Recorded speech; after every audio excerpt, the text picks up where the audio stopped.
Welcome to the Synapses tutorial. Neurons connect with each other primarily through specialized structures known as synapses, forming a vast and intricate network that enables communication throughout the nervous system. A synapse is a junction between two neurons, specifically the axon terminal of the presynaptic neuron and the dendrite or cell body of the postsynaptic neuron.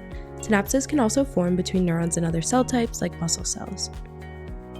There are two synapse types. First, we have electrical synapses, which involve direct physical connections between neurons through the connexons and the gap junctions. These junctions allow ions and small molecules to pass directly from the presynaptic neuron to the postsynaptic neuron, enabling rapid and bidirectional signaling.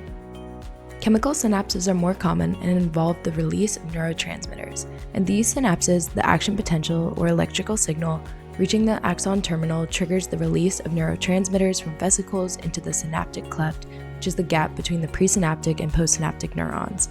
These transmitters then bind to ionotropic receptor molecules on the postsynaptic neuron's membrane, leading to the initiation or inhibition of a new action potential in the postsynaptic neuron.